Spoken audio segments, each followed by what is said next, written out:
No one on that front could explain why the shooting always seemed to stop a few seconds after she appeared.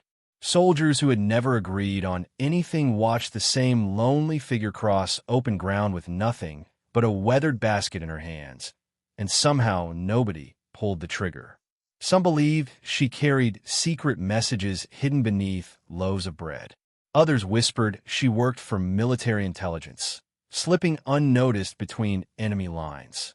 A few insisted she had simply gone mad, because no sane person would walk the same dangerous road day after day without a weapon, without an escort, and without fear. But the strangest part wasn't that she survived. The strangest part was what happened the day one American officer decided to follow her instead of stopping her. By sunset, everything he believed about enemies, duty, and courage had begun to change. Long before anyone knew her name, the road already knew her footsteps. Every morning, before the mist had fully lifted from the fields, she left a small stone farmhouse, carrying the same woven basket over her arm. She never hurried. She never looked over her shoulder. She simply walked with the steady rhythm of someone who had made peace with uncertainty. Her name was Anna Keller, a 30-year-old German widow whose life had become painfully ordinary after years of extraordinary hardship. Before the war reached her village, she had helped her father run a small bakery where neighbors gathered before sunrise for fresh rye bread and hot coffee. Those mornings now felt like memories borrowed from another lifetime. The ovens had gone cold. The shelves stood empty. Flour had become a luxury, and every meal required patience, luck, and sacrifice. Yet somehow, each dawn, Anna managed to fill her basket with something worth carrying. Sometimes it held dark bread baked from coarse grain. Sometimes boiled potatoes wrapped in cloth to keep their warmth. Sometimes jars of thin vegetable soup sealed as carefully as family heirlooms. On rare mornings there was dried fruit, a handful of onions, or precious medicine traded through quiet favors no one spoke about aloud. She packed every item with gentle hands, arranging them so nothing would spill during the long walk ahead. Then she covered everything with a faded linen cloth before stepping outside into the cool morning air. Behind her, neighbors watched silently through cracked windows. None of them understood where she found the strength. None of them understood where she was really going. And none of them dared ask, because in times like these, some answers carried more weight than silence. The first person who decided that Anna Keller could not possibly be telling the truth was Captain Michael Donovan of the United States Army. At 38 years old, Donovan had learned to trust patterns more than promises. Every unusual routine eventually revealed a purpose, and every unexplained kindness often concealed a hidden motive. That belief had kept his men safe more than once. So when reports of the woman with the basket reached his desk for the fourth morning in a row, he quietly folded the paper and slipped it into his jacket. He did not issue an arrest order. He did not send a patrol. Instead, he chose to watch with his own eyes. Just after sunrise, he stood beneath the branches of a weathered oak overlooking the narrow farm road that divided abandoned wheat fields from a line of battered stone cottages. The morning carried the scent of damp earth and with smoke drifting from chimneys that still had enough fuel for one more fire. Birds sang without concern for uniforms or borders, and for a brief moment the countryside almost remembered what peace had sounded like. Then Anna appeared. Her pace never changed. She greeted an elderly woman sweeping a porch with a quiet smile, accepted 2 freshly gathered eggs wrapped inside a cloth, and carefully tucked them beneath the linen covering in her basket. A few hundred yards farther, an old farmer waiting beside a broken fence placed 3 carrots into her hands. He refused a small coin she offered. Instead, he simply nodded once before returning to his work. Donovan noticed something that surprised him. Nobody seemed afraid of her. More importantly, nobody treated her like someone carrying secrets.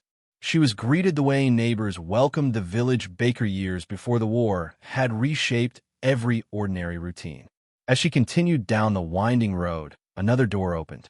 A young mother stepped outside, holding a small jar filled with homemade berry preserves. Her little daughter, no older than 6, reached up and hugged Anna around the waist before running back inside without saying a word. Anna smiled softly but never lingered.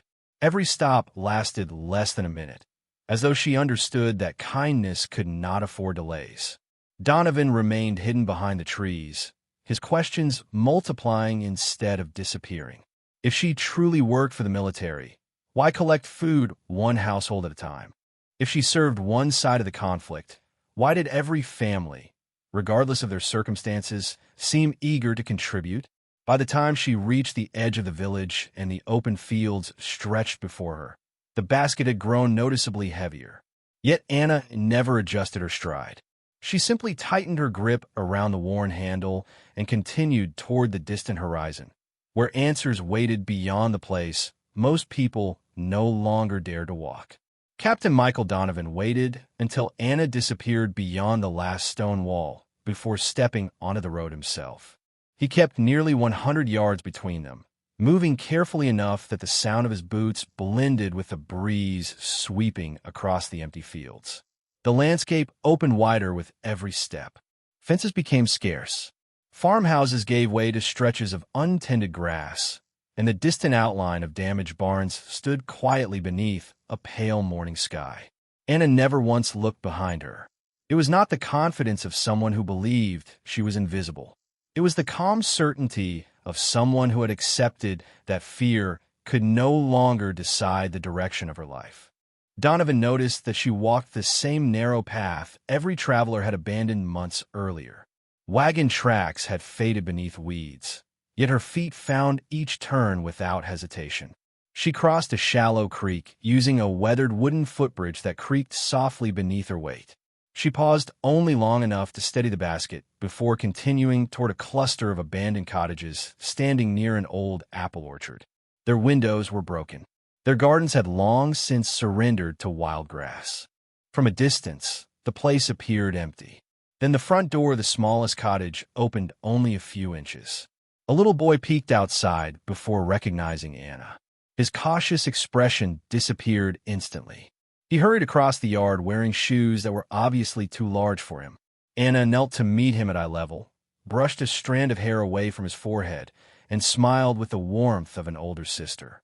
She reached into the basket and handed him a loaf of dark bread wrapped in clean linen. The boy accepted it with both hands as though receiving something priceless. Moments later, two elderly women emerged from the cottage carrying empty bowls. Anna filled them with warm vegetable soup from a carefully sealed container, making certain each serving was nearly equal before replacing the lid. No names were exchanged. No questions were asked. Gratitude existed in the quiet nods and tired smiles that words could no longer improve. Donovan remained hidden behind the trunk of a large maple tree, watching every movement with growing confusion. There were no coded messages tucked beneath the bread. No envelopes passed from hand to hand. No suspicious signals toward distant hills. Only ordinary people accepting an ordinary meal that had become extraordinary simply because someone had refused to let them be forgotten. As Anna prepared to leave, the little boy reached into his pocket and offered her a single polished marble, blue as a summer sky. She looked at it for a long moment before gently closing his fingers around it again.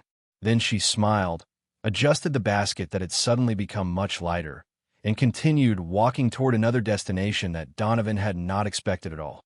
The second destination lay nearly a mile farther along a winding dirt lane bordered by tall oak trees whose branches formed a quiet tunnel overhead. The silence there felt different. It was not empty. It was cautious, as though every sound had learned to ask permission before disturbing the morning. Captain Michael Donovan slowed his pace and remained behind the trees, careful not to reveal himself. Anna approached an aging stone church whose bell tower had long since fallen silent. The wooden doors stood slightly open, and thin streams of sunlight slipped through broken stained glass, scattering faded colors across the worn floor inside. She stepped through the entrance without hesitation. Donovan waited several moments before moving closer, expecting at last to uncover the hidden purpose behind her daily journey. Instead, he heard voices so soft they barely carried beyond the doorway.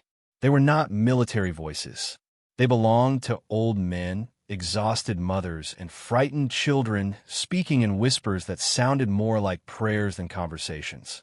From where he stood, Donovan could see nearly a dozen civilians gathered inside the church. Some rested on folded blankets. Others sat against the stone walls with quiet patience, conserving every ounce of strength. Anna greeted each person with the same gentle smile she had offered the little boy earlier that morning. She removed bread from the basket first, slicing every loaf with deliberate care so that no one received more than another. Next came the soup, still warm despite the long walk, poured into simple bowls chipped by years of use. Finally, she unwrapped small bundles containing dried apples, onions, and precious bits of cheese. There was nothing dramatic about the scene. No applause, no tears, only hungry people eating slowly while another human being watched to make sure everyone had enough. An elderly man reached for his portion, then quietly pushed half of it toward a young mother sitting beside him. Before she could refuse, Anna placed another slice of bread into the old man's hands, restoring the balance without saying a single word. Donovan found himself studying her face instead of the basket. There was no trace of pride in her expression. She did not look like someone performing an act of charity. She looked like someone fulfilling an ordinary responsibility that life had quietly placed upon her shoulders. As the last bowl was filled, a teenage girl approached Anna, carrying a folded wool blanket. She insisted that Anna take it because the nights had become colder. Anna thanked her with a gentle shake of her head and carefully draped the blanket over the shoulders of an elderly woman whose hands trembled from the morning chill. No speeches were exchanged. No one called attention to the gesture. It happened as naturally as breathing. Standing just beyond the doorway, Donovan realized that every answer he had expected to find had quietly disappeared, replaced by a far more difficult question. If compassion could survive here, in a place where almost everything else had been lost, what else had he misunderstood since arriving on this side of the ocean? When the last bowl had been emptied and the final crumbs of bread had disappeared into grateful hands, Anna quietly gathered the empty containers and wrapped them inside the linen cloth that had covered the basket that morning. It was noticeably lighter now, yet she did not leave immediately. Instead, she moved through the old church one person at a time, checking on those who had eaten too little to regain their strength. She adjusted a pillow beneath an elderly man's shoulders. She refilled a cup with fresh water drawn from a hand pump behind the building. She helped a young mother fasten a worn coat around her sleeping daughter before gently smoothing the child's blanket. Every movement carried the confidence of someone who had repeated the same routine countless times, not because anyone had asked her to, but because no one else had. Captain Michael Donovan remained hidden outside, watching through the fractured stained glass as sunlight slowly shifted across the stone floor. He had expected to uncover a network of hidden loyalties. Instead, he had found something far more difficult to explain. These people were neither soldiers nor politicians. They possessed no influence, no authority, and no means of changing the course of the war. Yet somehow, inside that weathered church, they had preserved something the battlefield could not measure. As Anna prepared to leave, the village pastor approached her carrying a small cloth pouch. His gray hair caught the morning light as he placed the pouch in her hands with quiet gratitude. She opened it just enough to reveal several packets of vegetable seeds carefully wrapped in paper. Bean seeds, carrots, cabbage. She looked at them for a long moment before smiling with genuine relief. Food for tomorrow mattered just as much as food for today. The pastor nodded as though no further explanation was necessary. Anna tucked the seeds safely beneath the empty bowls and stepped back outside into the cool afternoon breeze.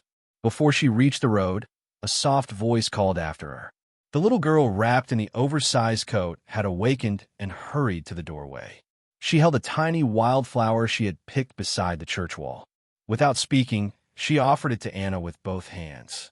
Anna accepted the fragile bloom as though it were more valuable than gold, carefully slipping the stem beneath the handle of the basket where it would not be crushed during the journey home.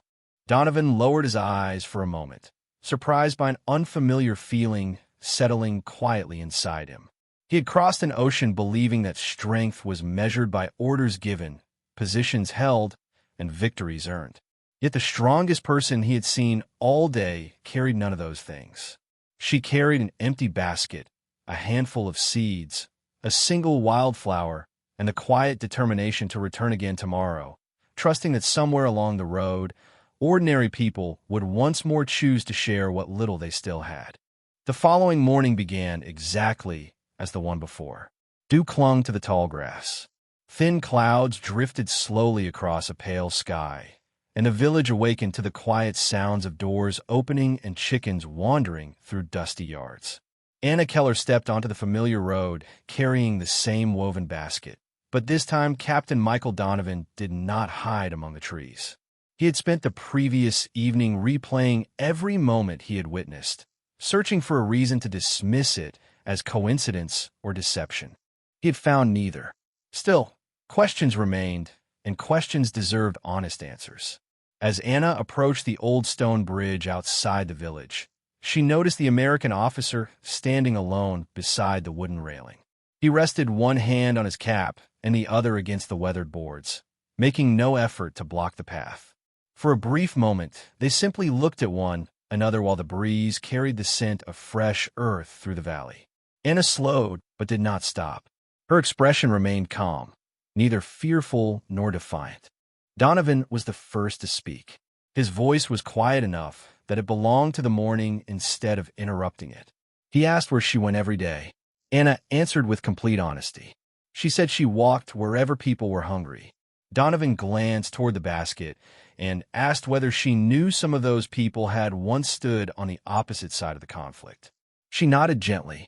Then she looked beyond him toward the winding road, disappearing into the hills. After a long silence, she replied that hunger had never asked anyone which uniform they had worn before arriving at the table. Donovan found himself without an immediate answer. The sentence was simple, almost ordinary, yet it settled into his thoughts with surprising weight.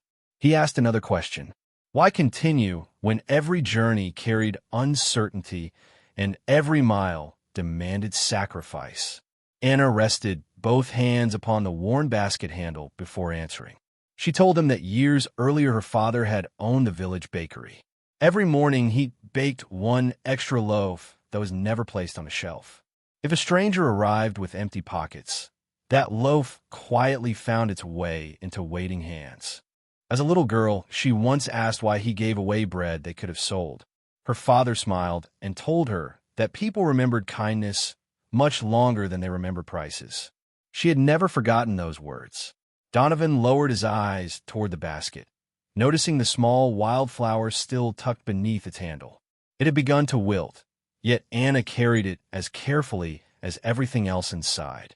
Without another question, he stepped aside from the bridge and cleared the narrow path.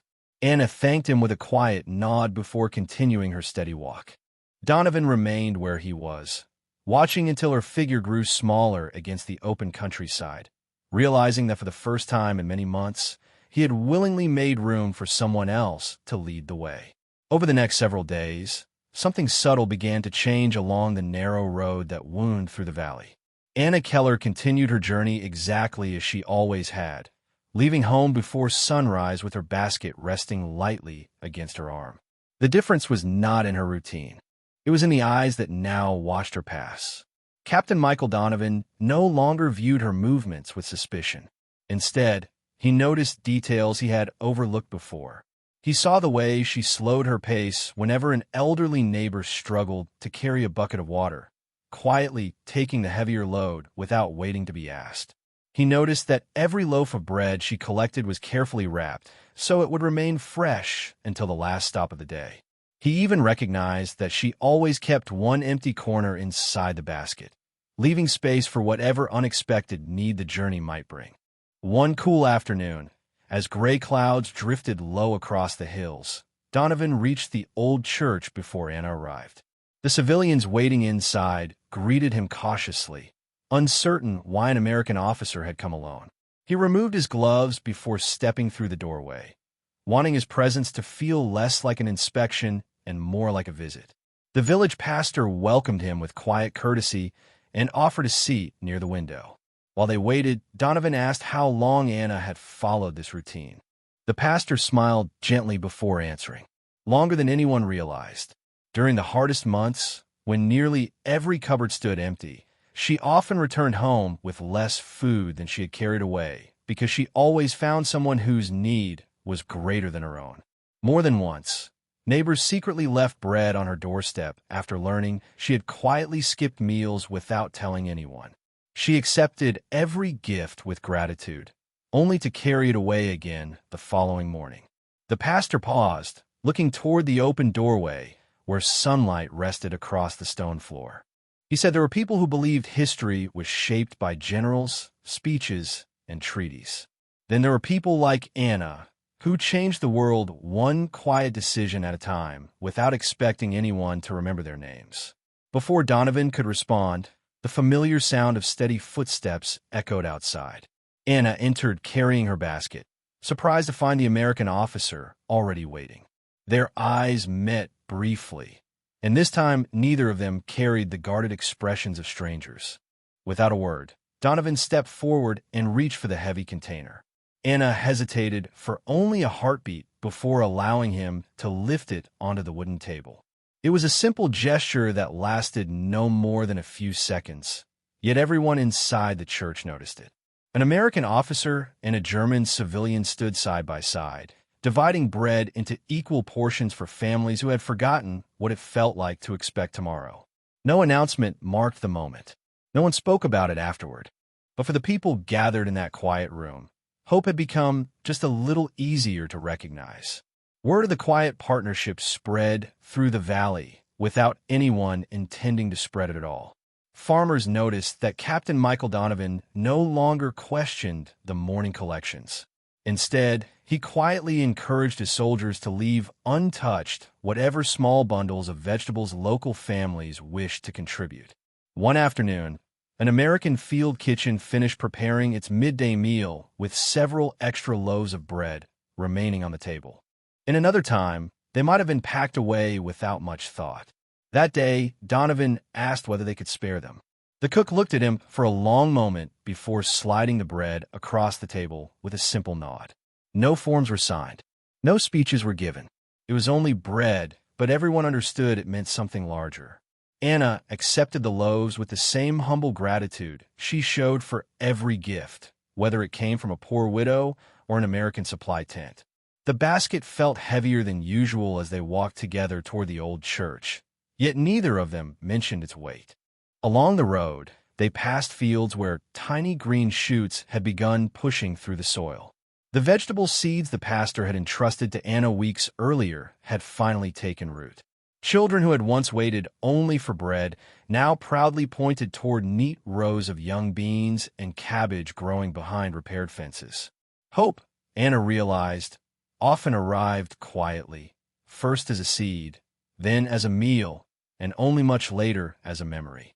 When they reached the church, the room was filled with a different atmosphere than before. Conversations came more easily. Faces carried a little more color. An elderly woman who had barely stood on her own during Anna's first visit now welcomed newcomers with steady hands and warm tea prepared from herbs gathered outside the village. The little boy who had once received a loaf of bread proudly carried a small wooden stool across the room so an older neighbor would not have to remain standing. Kindness had begun traveling from person to person without anyone keeping track of where it had started. As the afternoon sunlight stretched across the stone floor, Donovan stepped outside for a moment and looked over the quiet valley below. The road that had once seemed like nothing more than a narrow strip of dirt now appeared almost sacred in its simplicity.